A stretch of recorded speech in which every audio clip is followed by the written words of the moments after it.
Welcome to the 2022 Miss Universe finale recap. My name is Dani Walker. Thank you for joining me for this episode. If you enjoy content like this, please consider subscribing and hitting the notifications bell and also sharing the channel with a friend. If you're preparing for a competition, don't forget to check out the free pageant prep course that is linked below. If you'd like to support the channel in other ways, you can do so by hitting that super thanks button or shopping in the merch store. I appreciate it. Quickly, I have to say thank you so much to everybody who said hello to me at Miss Universe. I appreciate your constant support of watching the channel. That was so special to me. I'm filming this episode alone right now in New Orleans, as I do all the time. And so when I get to meet you in person, that's so meaningful to me because you're real. Like, you're actually real, and you are what I think of when I create these episodes. So that was very special. Thank you. Now let's talk about the show. Oh my gosh, I wish you could have been there if you weren't. The telecast does not compare, not in the least bit. I would say it's like a 1 out of 10 in comparison to what it's like to attend the show in person. The energy is different, the excitement, gosh, I wish that you could feel what it feels like. And if you haven't yet, if you ever have that opportunity, go to Miss Universe. I saw a lot of complaints online about the staging of the show because it wasn't that big. Frankly, I had no issue with the size of the stage because the rest of the production was so fantastic. We had live performers that were just top notch, and the choreography of the show, the timing of everything, the LED panels behind and what complemented the show, I just loved all of it. It was so fantastic. And I had mentioned in another episode, this was the production crew that worked on Miss USA 2018 and Miss Universe 2018. So I expected great things, and I personally was not disappointed by this. Throughout the week, I also created exclusive content with VIP Pageantry, VIP TV, and if you want to see these special interviews that we did and some behind the scenes, then make sure to download the VIP Pageantry app. And a huge thank you to them because they're the reason that I was able to sit in the front row of Miss Universe this year. I thought the contestants looked incredible in their Portia and Scarlett opening number outfits and their Jojo Bragais heels. And I learned from interviewing Jojo that the shoes were symbolic of praying hands. One thing I'll say is that I wish there were a top 20 this year because there were so many outstanding contestants. I was sharing this throughout the week that yes, our powerhouse countries were bringing it, but what I loved is to see the smaller countries really stepping it up, really making this a challenging year. And I just felt like there were no surprises really of the inclusion of certain contestants in the top 16. I feel like it was much more about the exclusion of some contestants, and I think that was due to the fact that there was a top 16 and not a top 20. Other things worth mentioning, gosh, Jenny Mai's gown, oh my gosh, that was fabulous on stage. And Olivia Culpo really turned up the energy and excitement for the show. I love that she actually created an Instagram post about that, addressing the fans and their critiques of her when she had hosted last time. So that was just so fun, and she did an excellent job. And the chemistry between Catriona and Zuri Hall, I loved that. I was super excited when I saw that Catriona was hosting. She's done such a great job hosting Bini Bini Filipinas in the past. And then of course, Zuri Hall is phenomenal. One little critique though is who dropped the ball on the names for the judges. They did not match up to the camera shots of the judges. So I was like, ooh, oh boy, that's something to adjust for next time. One note that I have that I feel like I have for many pageants is just announcing the top 16 a lot faster, or that initial cut. I think it's great that we get to learn more about the contestants and see their video packages, but I wish that they would actually just do the initial cut quickly, say a quick little thing about the contestants as we saw in years past, and then save those video packages for the next cut of the show. Another thing that they mentioned is that Miss Norway did not make it to the finals competition because she got sick, so I hope that she's feeling so much better now and that she has a safe trip home.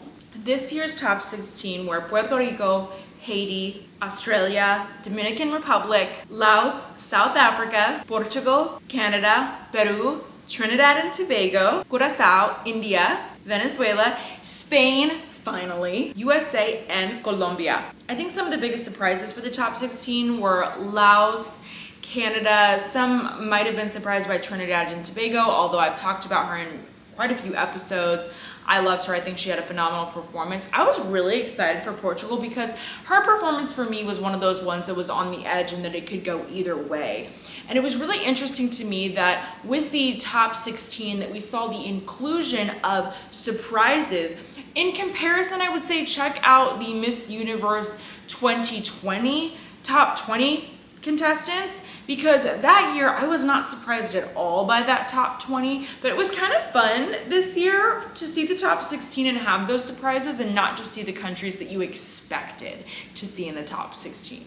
Now, one thing we need to talk about though, friends, is after they announced the top 16, the mass exodus of fans in the audience and people were just leaving the show. And I've seen this before at pageants, and let's do better as a pageant community together, friends. Let's not do that. There's one thing that I've heard at some pageants, and they just say that if your candidate does not make that semifinal cut, adopt another one and support her.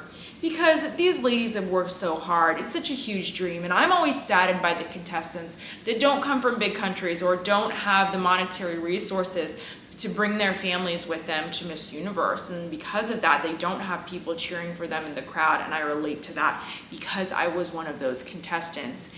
And it's just so meaningful when you just have people cheering for you. So I would encourage all of you, whether we're talking Miss Universe or any other pageant, even if a contestant is not your favorite, please don't leave after semifinals, and please cheer really, really loud for every contestant. It's so meaningful to these women on the stage.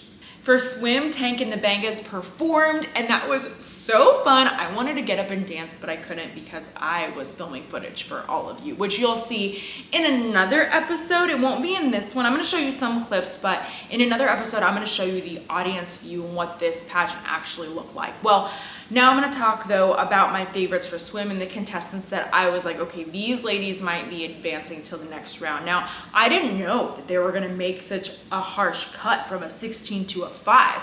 I don't know what I was thinking, but well, I guess because of that, I had quite a few favorites. So let me share with you my standout performances. Puerto Rico, yes, she's consistent. Easy advancement for me. Also, they mentioned the meaning of the ladies' capes. I thought we were going to hear that at prelims, but we didn't. But I'm so glad that we finally got to hear it for finals. One thing to mention is that Laos had their first placement at Miss Universe, and it was so exciting. I was so happy for her. They put so much into her preparation for Miss Universe. I talked about this in other episodes. I've been very impressed by her, and so I was very excited to see her in that top 16. Gosh, there were so many countries though that I was so sad that we didn't see up there because of all of their work, and that's just what happens when it's such a harsh cut. Thailand surprised people, obviously Philippines, one of their arguably most prepared contestants in many years. I'm such a fan of her, I love her. Italy, Indonesia, Mexico, Vietnam, all of these ladies could have made it into that top 16 or semifinals, or really I think they could have made it into a top 20. Dominican Republic, oh my gosh, what is it about her hair that I just love so much? Who is responsible for all of that? My goodness. Whoever taught her how to do her hair, or if it was the hair and makeup artist backstage, I don't know, but she was fabulous, she was gorgeous. Just seeing, I mean, she looked amazing on camera, but live and in person was something else. South Africa, I just love. I love her happiness. I love the energy that she brings to the stage. And so she was definitely somebody that I was looking at for swim. I love her. Peru, you just can't help but look at her when she's on stage. Oh my gosh, she just grabs your attention. Can she please go to Supra or Grand, please? I just really want to see her again. I want to see her grow more and recompete. Trinidad and Tobago, you can just feel the power of her confidence when she steps on stage, and I love that. This woman has such a presence. Curaçao, I have to say, my goodness, facially, I feel like you can see just this mixture of former Miss Universes and former contestants that placed in the top 5 at Universe. That she was one of my huge favorites leading up to the competition. I still loved her, and so for me, I was like, of course, she's in my top 5.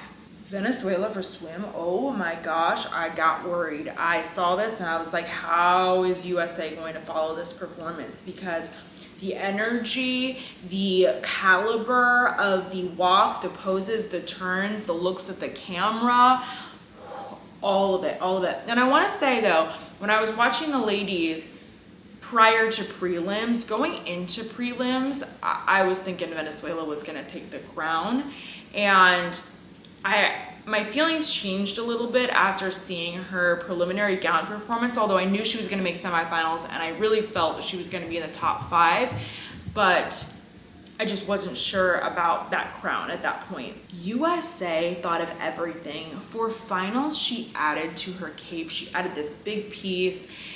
The meaning behind it was this quote that's important to her, but also the rising of the phoenix, and I feel like she has really embodied that. Loved her energy, loved the walk. This was a really, really easy, consistent performance to pass right through to that top 5. Colombia, oh my gosh, she's just so stunning and she glows. And also after the show, she congratulated R'Bonney on social media, and I was just like, wow, what a class act she is. I love seeing that. I love it. She's a queen. This one shot I want to mention of Harnaz making an entrance on stage, it just reminds me of award shows, and I just loved how the staging looked here and the use of this camera angle. Oh my gosh, there were so many emotional moments during this show too. We just had a high of swim and just this emotional, oh gosh, segment of Ukraine, Poland, Cameroon, Venezuela, Lebanon, where they talked about these conflicts in their countries and these struggles and the displacement of families and children. And I'm getting emotional thinking about it right now, so I'm not going to talk too much about it, but I love that they featured that during the show. Also, I love that Anne got up and spoke to the audience. I thought that was so special, especially because this is the first year of her leadership, the first Miss Universe, and I just honestly, I felt so much warmth and true passion and care and concern for these contestants, and it was just so evident, and I feel like that's what we've been needing. I feel extremely passionate about creating programs that really serve these women that are experiencing Miss Universe, and I really feel like Anne is on that same track, and I loved it. Absolutely loved it. Also, congratulations to Miss Thailand for winning the 2nd Annual Impact Award. So she received $10,000 and it'll go towards the causes that she supports.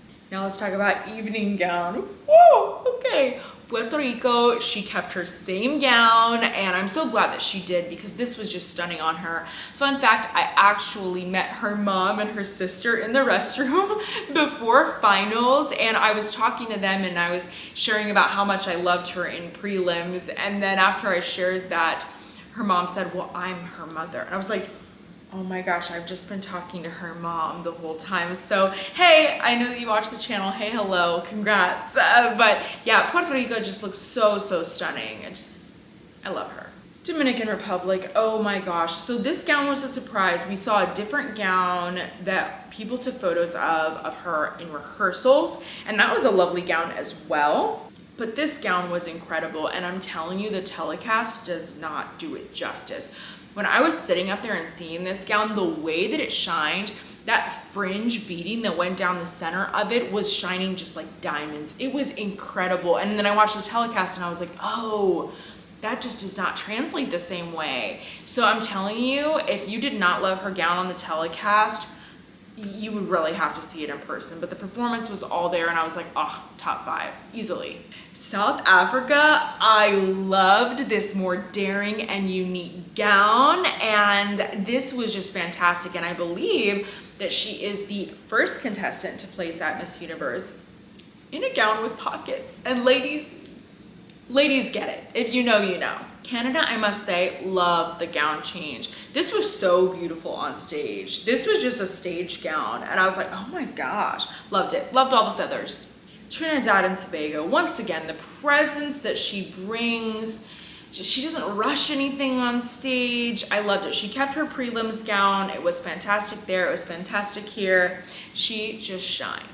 Curaçao, great performance, but I actually wish that she would have wore her prelims gown and had that same styling for finals, interestingly enough. I just felt that her prelims gown was just a little bit more dynamic, a little more unique. I think that her finals gown was just safe. Venezuela, the first thing that I thought when I saw that blue gown, I was like, oh my goodness, she's in the blue gown, and I talked about it in the other episode. How funny would it be to see the new queen get crowned in a blue gown with the blue sapphire crown? And so when I saw that, I was like, oh, you know, maybe this is her year. But this gown in person, oh my gosh, I love the neckline. I love those cape sleeves, just it was amazing. And the performance that she has to back it up. She really gave me Miss Universe vibes, friends. Like, she really did. If it was another year, different judges, Venezuela could have been the queen. USA. Oh, I was so happy. I was so happy. We knew she was gonna do a gown change, but sometimes the gown changes just don't pan out. And this was perfection. It was perfection. I love it. She went with her same designer from prelims, Ryan Fernandez, and this gown was incredible. It was black, but a lot of the stoning and the fringe beading, they had an iridescent sheen that was kind of a blue or a greenish tone in them. It was really lovely. She wore her hair up again for finals. Personally, I was happy about this. I did talk about it in other episodes. I talked about it specifically in the episode of how Miss USA will win Miss Universe, and I said, this is her look. Like, this is her really strong look. There's something about her with her hair up that is just perfection for me. And so, you know, she did it. She did it, and I was so happy, and the performance was there to back it up. It was not just the gown. It was all there. And fun fact, I don't think I've shared this on the channel before, but I remember that I was already preparing. You have to, if you are getting ready for Miss USA, in the back of your head, you also have to start preparing for Miss Universe in case you do win, because the ball starts rolling on your preparation for that right away. And so I remember it was my idea to wear a black gown to Miss Universe, which is very uncommon. And I'm gonna show you this very poorly edited mock-up that I created. It was inspired by a gown that Priyanka wore on the red carpet, and then I also saw a similar gown to the one I'm about to show you on Instagram, and I wanted to kind of combine the two. So here is what that gown would look like, and essentially the sides of this gown would be black, either made in velvet or a crepe fabric. I just wanted something really rich and luxurious, and then also just the front and the back would have been completely rhinestoned out, just beautiful hand-sewn AB stones. And we would, I don't know about the neckline. This is just a neckline I threw up for this, just to give you an example of this. But I really wanted to use the black on the sides to create the effect of a contour and give me more shape. I just have small hips and not a lot of curves, so I wanted to create more of that illusion with those black panels. And in Priyanka's gown, they did that with a sheer panel, but we do see a lot of sheer panels in pageantry, so I just wanted to go with that black to create that illusion. So, fun fact, there you go. Now, Colombia had a phenomenal performance, but everybody knows how I feel about green for Universe, and I just feel like for some reason the greens just don't stand out as much on stage for Universe. You know, obviously the blacks look great, the whites, the reds, the metallics, all of that stuff really stands out. But I love the shape of this gown, I love the design of it, but if I had to choose, I would have preferred to see her in her pink evening gown for finals. The other thing that they did in this year's show was have a lot of different interviews by Catriona and Zuri Hall, and I really like they brought back former Miss USAs and interviewed them. I thought that was so special to see former title holders and where they are now, and also that they're just still involved and still care and are invested in the young women that are on stage, because that's really part of their legacy too. So that was beautiful. Now let's talk about on-stage question and answers, because this year was incredible. And when I saw the announcement of the top 5 of Venezuela, Curaçao, USA, Puerto Rico, and Dominican Republic, I was like, this is such a solid top 5. And I felt like they would all do very well, and they did. So first, let's talk about Venezuela's top 5 question. And thank you to Miss You Updates for sharing these and typing these all out. I mean, this made things easier. Venezuela was asked, tell me about a time you felt shame and how you turned that feeling into fuel. Love that question. She said, I actually have a press conference which is called The Forbidden Dream, which talks about that forbidden dream when I wanted to become a fashion designer because I felt shame about it. I didn't feel it was possible for me to sustain my life, but I pursued it and I demonstrated myself, which was the most important, that following our dreams, our passions, we are able to leave an impact stamp in every single action we take. I heard that answer and I was like, she might be our Miss Universe. You never know. Next, USA was asked, Miss Universe recently made an inclusive change allowing mothers and married women to compete this year. What's another change you would like to see and why? When I heard this question asked to her, I thought, oh my gosh, she is so ready for this question, because I have heard multiple media outlets ask her this question or something similar, and she has had the time to really hone in and articulate her thoughts on this answer, and I was like, she's ready for this. She said, for me, I would like to see an age increase because I'm 28 years old and that is the oldest age to compete. I think it's a beautiful thing. My favorite quote is, if not now, then when? As a woman, I believe that age does not define us. It's not tomorrow, it's not yesterday, but it's now. The time is now that you can go after what you want. When I heard this, I was like, I think she just won. I think it was like an Olivia Culpo answer. Olivia Culpo was asked about transgender contestants and if they should be able to compete or not. And she said essentially yes in her answer. And then after this answer, they changed the rules and they allowed transgender contestants to compete in Miss Universe. And I'm so excited that R'Bonney had this answer because I kind of feel like with the new leadership, they can increase that age to at least 30. All right, friends, at least 30, because these ladies nowadays, we know society has changed and women are getting married later, and now you can be married and have kids in the organization. But I just feel like with that change, it makes a lot of sense to increase the age. Puerto Rico was asked, if you were crowned Miss Universe, how would you represent all of this year's delegates through your reign? And she said, I would represent all of this year's delegates because I am a mirror of what a woman is. I was like, ooh, that's a great line. I believe in the dream and the power that we all hold to make our dreams reality. That is why I'm standing here today. I know what it's like to not believe in your dream, but I also know what it's like to find a voice. We are the voice of tomorrow, so let your voice echo in the chamber of time. This is the power that we have, and I will represent the women like that. Great answer. When I heard this, after I heard USA and Venezuela's, and then I heard this answer, I was like, okay, so this is our potential top 3. They asked Corazon, if you had the opportunity to speak with the leader of your country, what would you want to discuss? This is a very common pageant question. And she said, I think there is a lot to be discussed, and I believe that Curaçao is a multicultural country, and I believe that we should all embrace different cultures and also discuss the fact that I feel like sometimes people feel excluded, and we should not discriminate or have any type of bullying in the country. Thank you. This was a great answer for a national competition, I think, but I just felt that the year was so competitive, and I just feel like she needed a more challenging question to really showcase her onstage question skills, because I just felt like this is a question we've heard so many times and it's kind of a safe answer. And so I think that's what happened here. They asked Dominican Republic, what is the most significant obstacle that women in your country face and what should be done about it? I love this question. She said, I believe that the most significant obstacle women in my country face is access to education. There's a number of women and children in Dominican Republic who cannot go to school and lack the access to go to them. I believe we have to do something about it now. We need to make sure that kids are able to be kids and that they're able to play and educate themselves, not be mothers or wives. It is the moment now to take action to make sure the women in Dominican Republic will have an education. Great answer. So when I heard this answer, I thought this is between her and Puerto Rico, because for me, Venezuela and USA were already in that top 3. Then they had a little break, and I love that they announced that Chile and Malta were the winners of Miss Congeniality and that they awarded them with that tie. I love that. Now all the contestants got the same question and they had those soundproof headphones on, which I love. And the question was this: if you win Miss Universe, how would you work to demonstrate this as an empowering and progressive organization?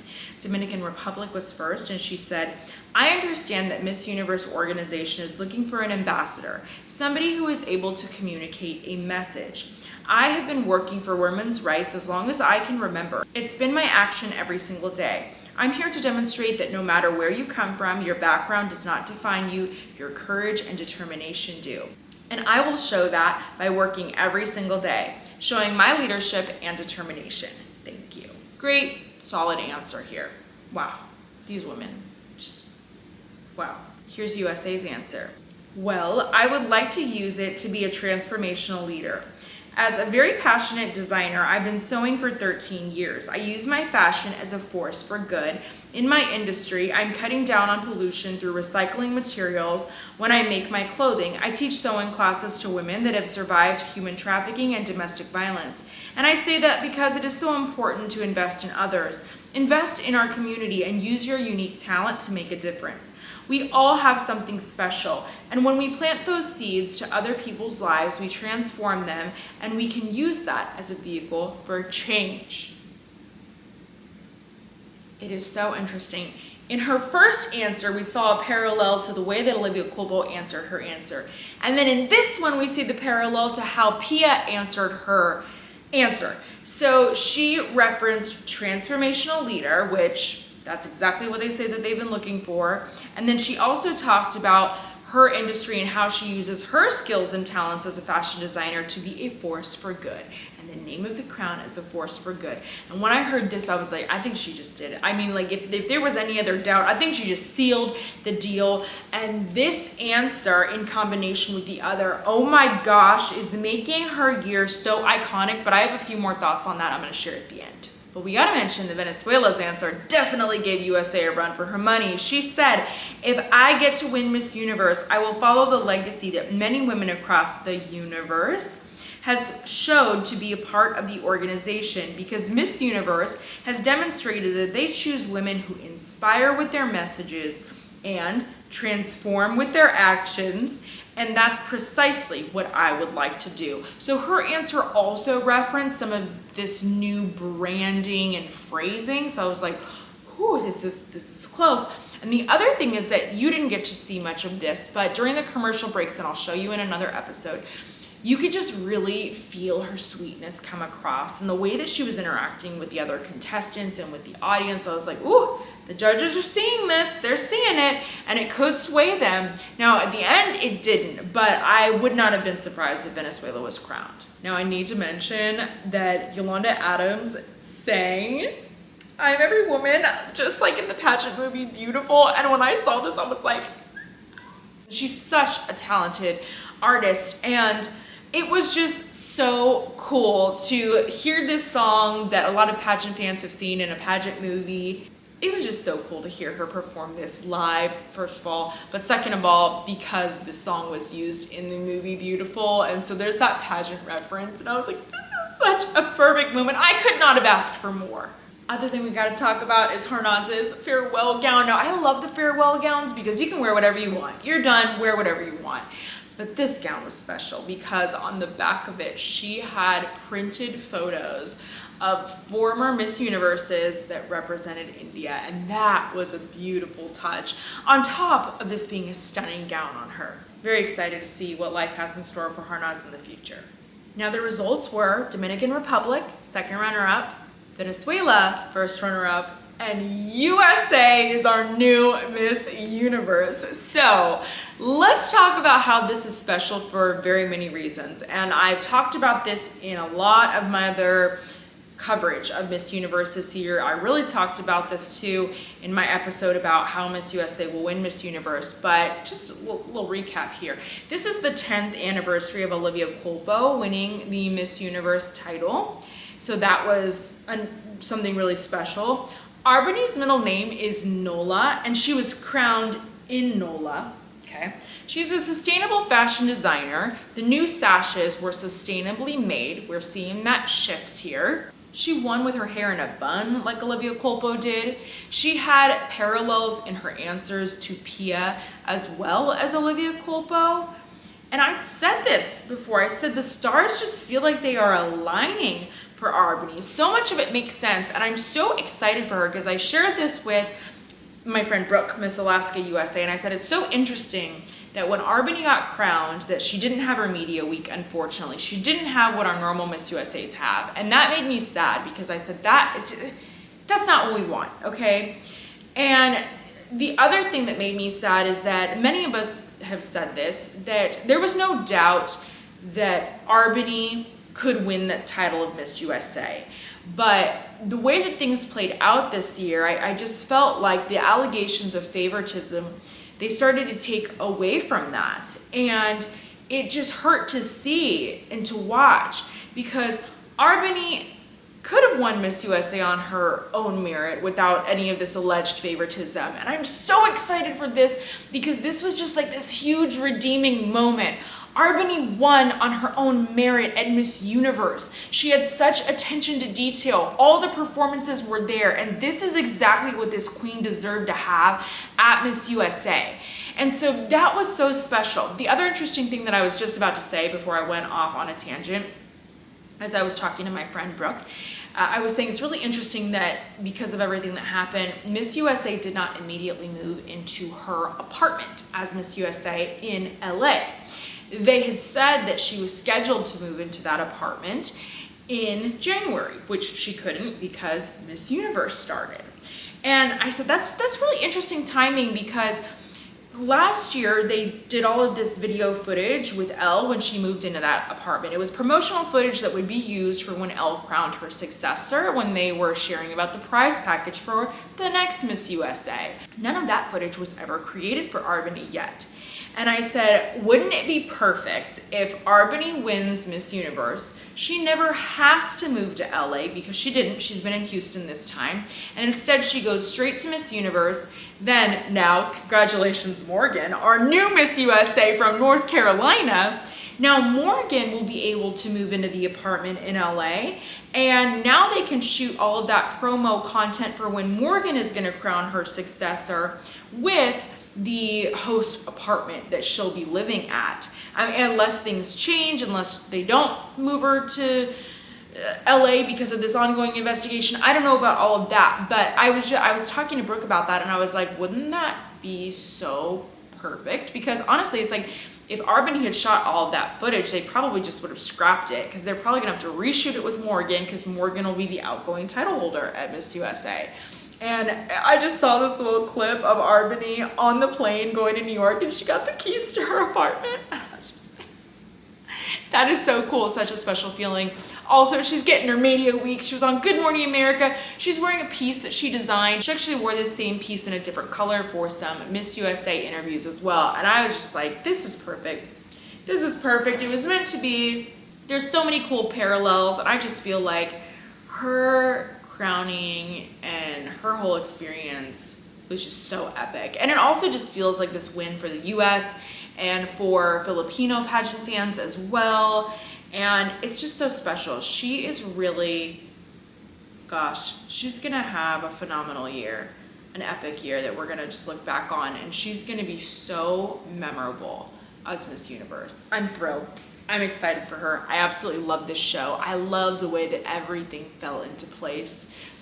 It was beautiful. It was iconic. I mean, I can't say enough about it, because I think we're just not gonna see something like this for a very long time. So this was special that I was able to attend in person and witness this. So I'm just grateful. But thank you for sticking around for this long episode. I hope that you enjoyed it. Stay tuned. I have vlogs, and I have some other behind the scenes footage that I will be sharing later on the channel. Of course, you can also check out all the other episodes that I created leading up to Miss Universe if you want to see that. But thank you so much for joining me for this episode. Thank you to everybody once again who came out and said hello and took pictures with me. I loved that. It really made my Miss Universe experience special. I'm very, very grateful to all of you, and I really look forward to creating a lot more content for you in the future. So stay tuned. Our next stop is going to be New York Fashion Week.